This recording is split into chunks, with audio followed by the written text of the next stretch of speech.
So, so David, great. I am so grateful for your time today, and we're going to record this interview. By the way, the recording will only be used for our purposes for note taking, and no one besides myself and my team will hear what you have to tell me. So we're just recording this so that we can capture everything you have to tell us about. I understand you recently went through a decision to find a new company to help you with writing. Can you take me back to the day when you first decided that you needed to find a new writing company, and tell me what happened to trigger that need? Well, obviously being a content firm, we really need, strong writing partners, strong writers within the company. And our first inclination when we first started out was to get, our own writers. And a lot of it kind of happened organically, and it still does. We get contacted ad nauseum with people wanting to write for us. And at the time, we did that, but we soon found out, a couple of things concerned us. Number one was the breadth of knowledge.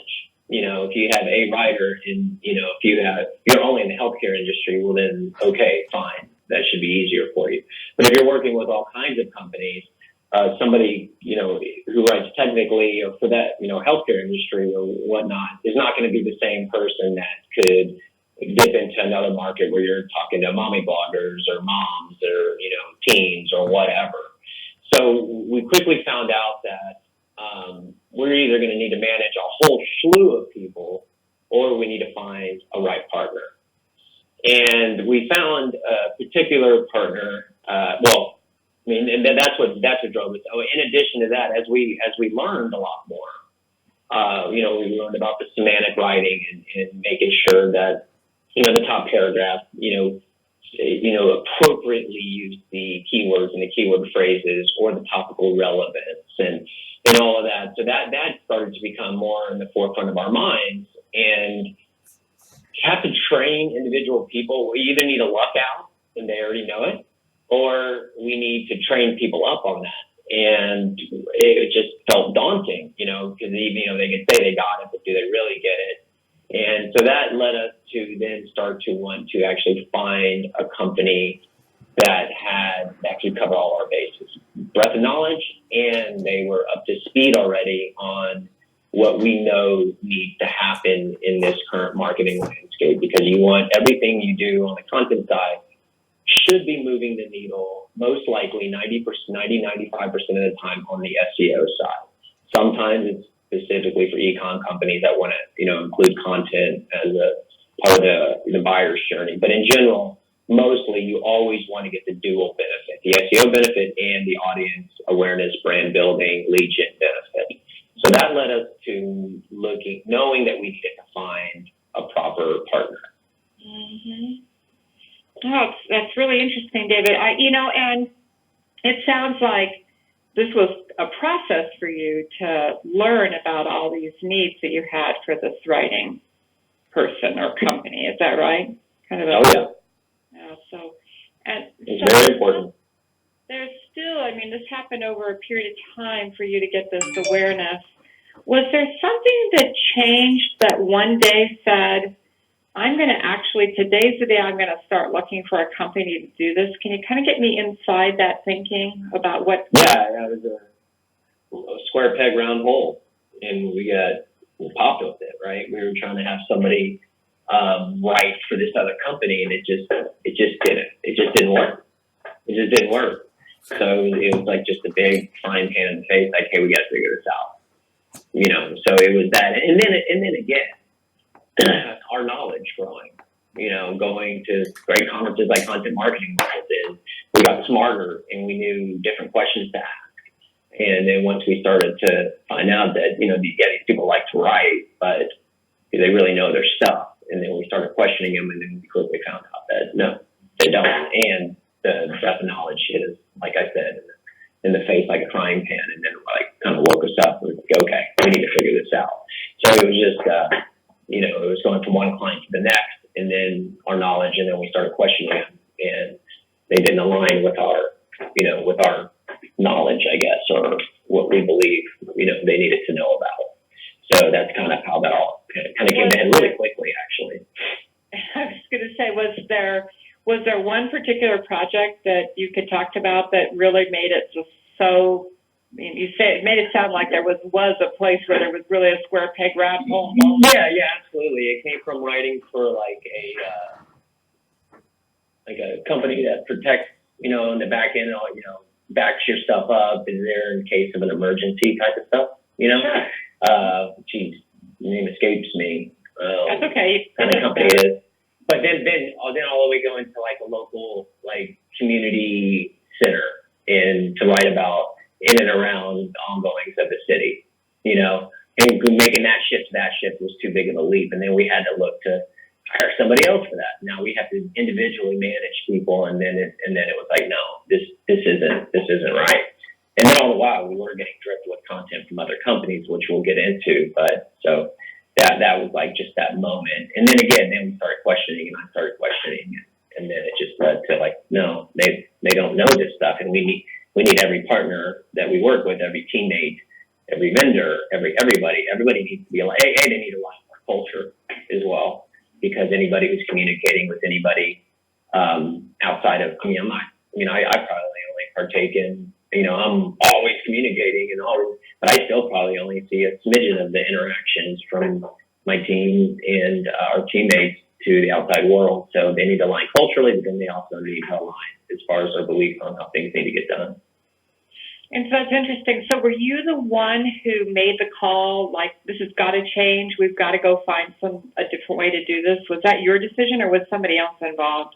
Yeah, pretty much. I do have a partner over here who is the CEO who does handle it, but I think I was the one who instigated, hey, this isn't going to work. But we make decisions together.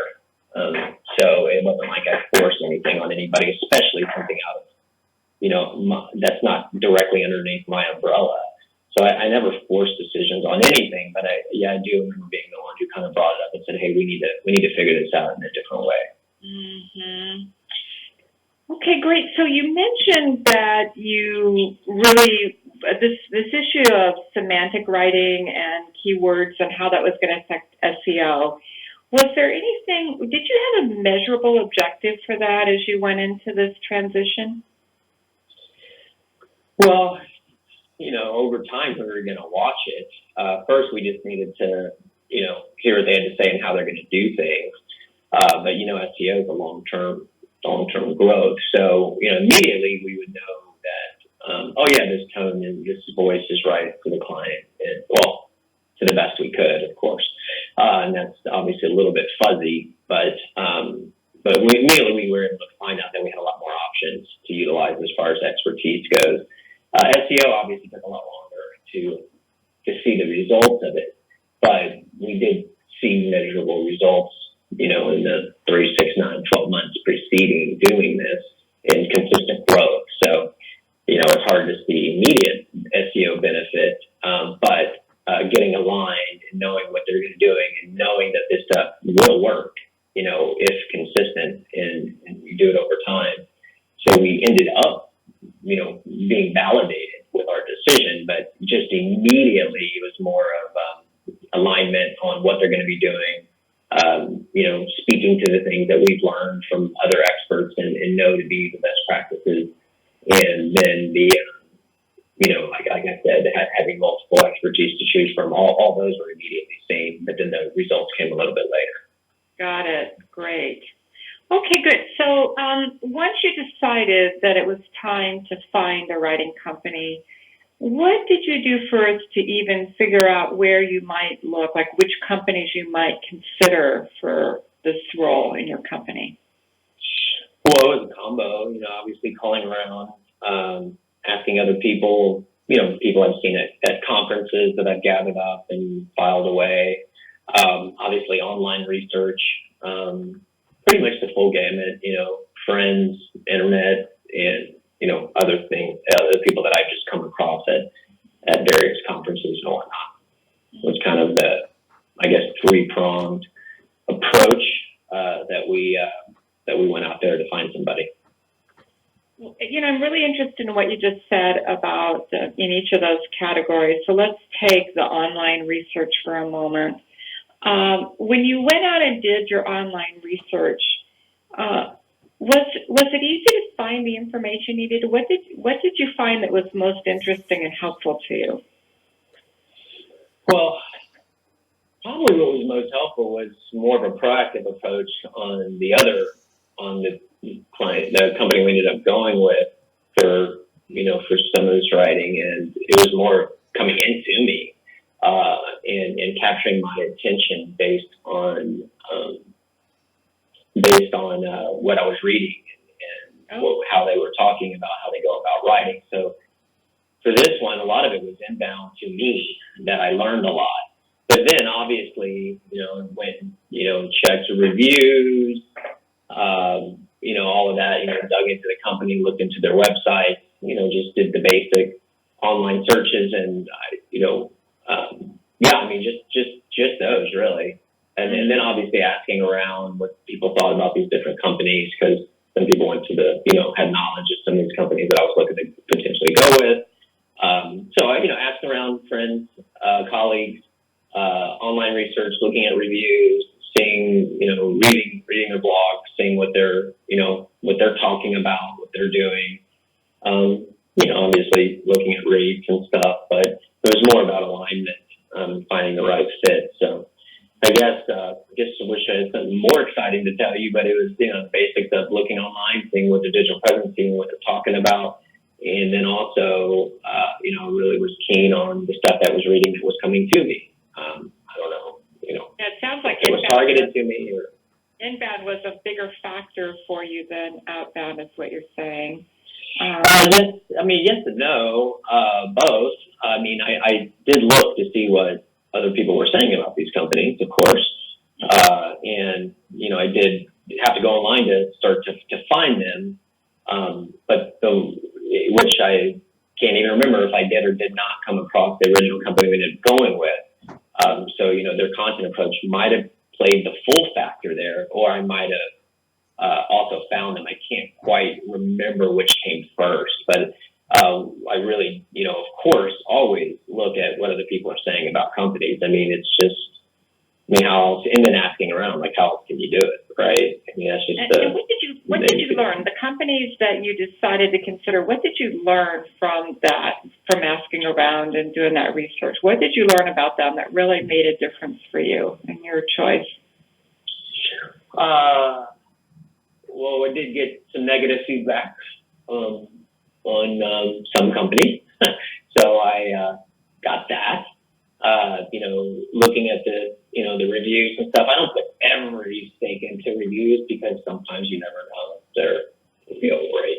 But in general, you kind of disseminate, how overall, really looking at the big picture, and then again, really, like, there were some specific things, and I don't know if we were a little bit further down the knowledge train of what we're looking for, but I think a lot of companies they have an idea of what they need, but they can't necessarily do it themselves for one reason or another.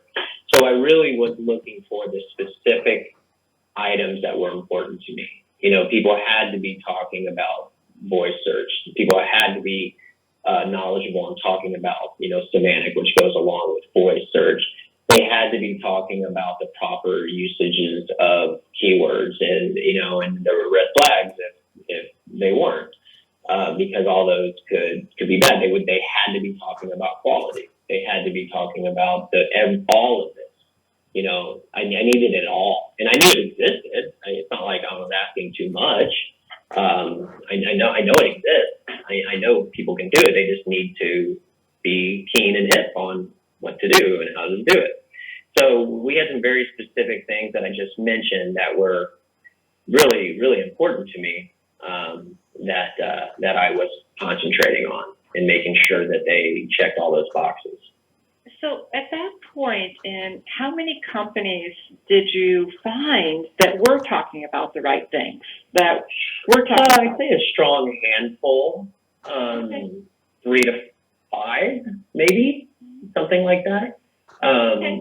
That fit, something in around there. Okay. And so now you had was it 3 or was it 5, do you think? I probably reached out to 3, because that was where I kind of zeroed in on. It's just when you're making buying and working and carrying all these hats, it's you don't want to set up 20 calls. But I think I zeroed in on about 3 or 4. I can't remember. It was right around that number. Okay. And were you the only person doing that research at that point, or was somebody else on your team helping?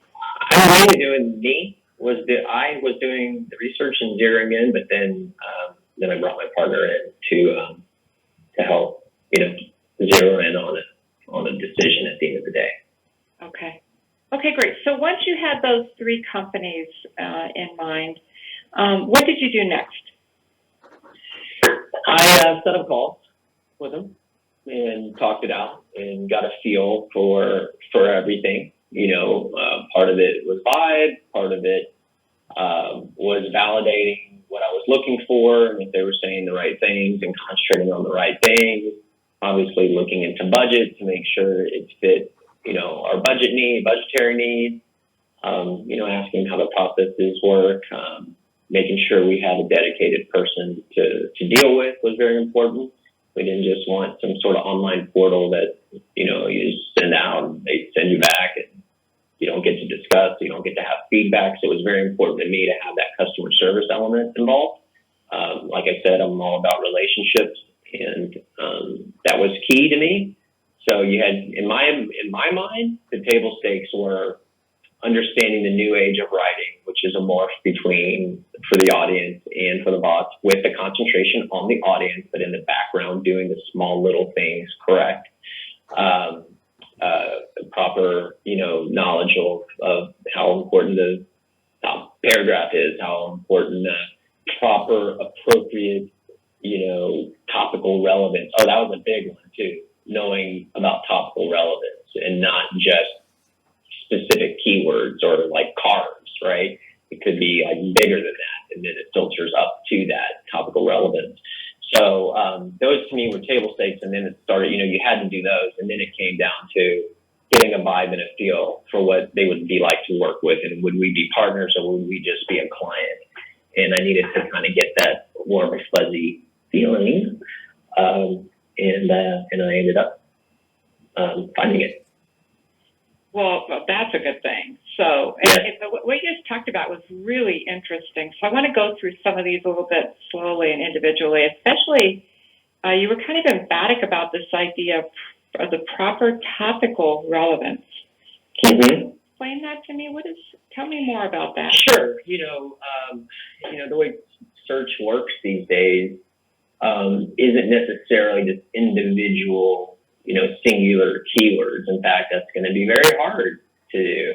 And I guess the best kind of get people's mind in the right place is the rising tide rises all the ships in the harbor, right? So if you're hitting in and around,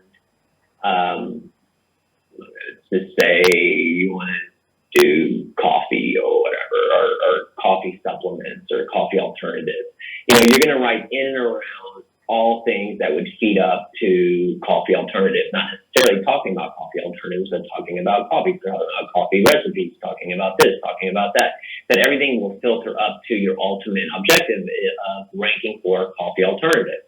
And if you're not understanding that and you don't get that, then you're going to fall short on the SEO side of the strategy execution. So, search these days is done with voices, a lot. Really voices. And that's what's led to this thing called semantic, which is topical relevance. So you're going to say things like, hey, what are those big rocks in England? And you're talking about Stonehenge. And that, will filter to that search. So understanding that is very important because I can't look at every single piece that goes out personally. And, and we got to have that trust that we're all aligned with every team member all the way up. So understanding the new age and where the search world is going, where the marketing world is going, and knowing that it was going there. I say knowing, obviously that's from learning from a lot of other people as well. And I guess there's some trust that everybody is on top of all this. but we're learning from the top of the top. So I assume all this is correct, and I think it works. So I have full belief. But so that was just very important to me. Alignment is so key. Yeah. Well, I can certainly get that, and it sounds like there's some distinctions around these terms that were really, that you had got quite a bit of knowledge about, because, I'm not that familiar with this concept of, these voices and how that fits into topical relevance, for instance. I mean, everybody knows that the article's about coffee alternatives. It's got to be about coffee alternatives. But can you say more about the voices piece of that? How does that work? The voice? Yeah, the voice. So if you're going to be writing for, it's just, you're going to be writing about things to do around the city. You want much more of a kitschy type of fun, lighthearted writing, right? And it needs to be aligned with that. If you're going to be talking about something more strict, if it's legal or if it's, really technical, you need to tone it down a little bit, right? As far as the kitschiness or the, of course, you want to try to make things as enjoyable to read as possible, but there's just a difference there. And there's just people who have different expertise. Now, again, you want to have the ability to write for that or write for that, but the table stakes, again, need to stay the same. People still need to understand the basics of, kind of lacing everything in the background that would have SEO benefits, because I always look at SEO as like your 401k. You got to keep investing in it. It's going to pay big dividends one day. So you always have to have an eye on it. You always have to have, whatever you're doing, if you're doing any sort of content play, you just really must be doing that, as you're not getting the full benefit of all your efforts and time and money and bandwidth and everything. So you're already doing the work, so you might as well do it right. Got it. Well, it just seems like, and so now that you described that, I know what you're talking about. It just seems like all three of the companies must have met this criteria. Or were there, in fact, differences in any respect? Well, once I zeroed in on the final companies, they pretty much satisfied the table stakes, at least to the best of my ability. I mean, that I could disseminate, but that wasn't surprising. Again, because we zeroed in on some of the better companies, and some of the better companies obviously are better companies because they're on top of all this stuff, right? But not everybody, right? But they all were. So then it really came down to the feeling of the service and the feeling of the intimacy we would be able to have, because this is a critical component.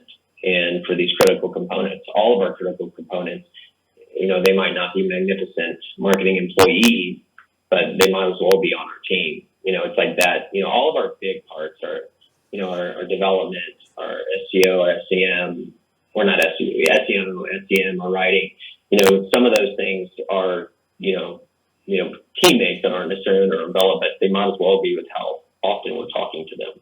So that kind of was the deciding factor on getting that feel and their processes and how everything works. Now, you said that the feeling of intimacy, and that's a really interesting thing, because it's pretty hard to quantify or be objective about. But can you put your finger on anything at all about the differentiated? It sounds like this was really the key criteria for choosing. Was there anything at all that you could be objective about with respect to what that difference was for that company? Just specifically, are we going to have a dedicated account manager? Are we going to be able to set up a weekly call? What's the process, how that works?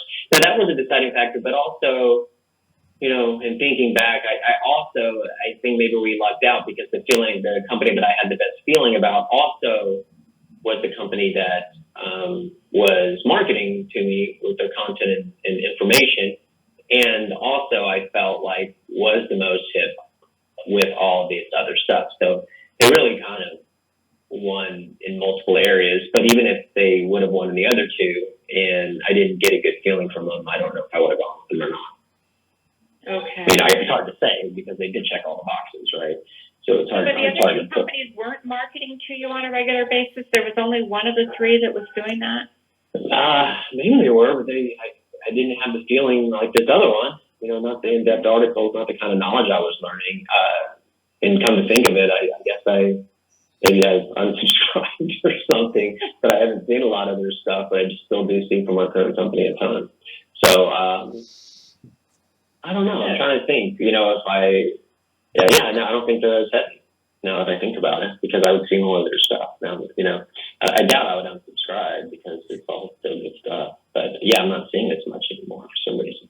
Fascinating. So what was your partner's role? You said you brought him in at the end, towards the end. What was his role in this final decision? We both met with the final company together, and let him ask his questions, and so I kind of brought him in at the tail end after we made a decision together to go do this, and then I did the legwork, and then circled back around to him to here are the final companies, let's meet, and then I zeroed in. I can't remember if he was on all those calls or just the last couple, but he was the one who was going to be communicating with him, so he needed to feel what I was feeling. And did he? So he kind of, oh yeah. He was completely on board. Any reservations or buts with any of the companies?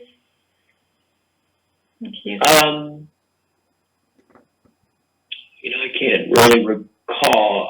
I just know that we were both ecstatic at making the decision, and we're still with them 3 years later. So I can't remember if there are any specific reservations except the opposite of that. Like, yep, check. You sound awesome, love you, let's get going. So no, it was really the opposite of reservation, because I feel really fortunate.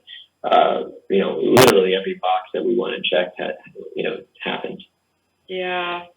Well, it sounds like this worked out. Like, not only the evaluation was relatively straightforward for you, but also at the end you made the perfect choice. So it's a happy ending all around. But it wasn't an easy process. It wasn't a quick decision. We definitely did our proper research and looked into everybody, because as you are, I can be real selective with any calls that I take anymore, or any meetings that I set up. It's just like, you look at my schedule today, there's a call pretty much on every hour. And I'm being literal. It's just too much. And I think other decision makers are like that. So, if you're on the other flip side of this conversation and you're trying to, do your proper content marketing, get in front of people, because that's going to filter you to the top, and you'll be one of the top few companies that people will talk to. Because I can't set up 10 vendor calls. I just can't. So I got to do a lot of upfront research to narrow down to 2 or 3, where then I go into the relationship part that you just can't garner from online.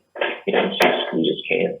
And that's such a valuable thing, and something that we hear from all of our interviews, David. So I appreciate you ending with that. It's so critical key tip for the people listening in, because now we'll go ahead and break roll here a little bit and, say that we knew that we were recording this interview as a example interview for our workshop. And I would just say to everybody listening to this example interview that while there's many parts of the interview that David might not have been exactly the same as every interview is unique, the one thing we hear every time is exactly what David just said, which is, I don't have time to talk to everybody. I'm only going to talk to a few vendors in person, and it's all about what happens in my research up to that point that gets you into the consideration set. Did I say that correctly, David? That's exactly right. And I don't mean to sound like I'm too cool for school, I'm just too busy, but it is the reality of the situation. And I simply have to be really, really selective with my time. And I know that there's other companies way bigger than we are. I know that there's people way busier than I am. But that just, further validates my point, that it's only going to get more and more. So you got to really get out there and get your digital presence right, because that's how I zero in on who I choose to talk to at the end of the day, which is only going to be a small handful of people. David Reimer, you are so right, and we really appreciate your time and recording this example interview for us. We'll go ahead and end there. Thank you very much. No problem. Thanks for having me on, Adele. It was nice talking with you.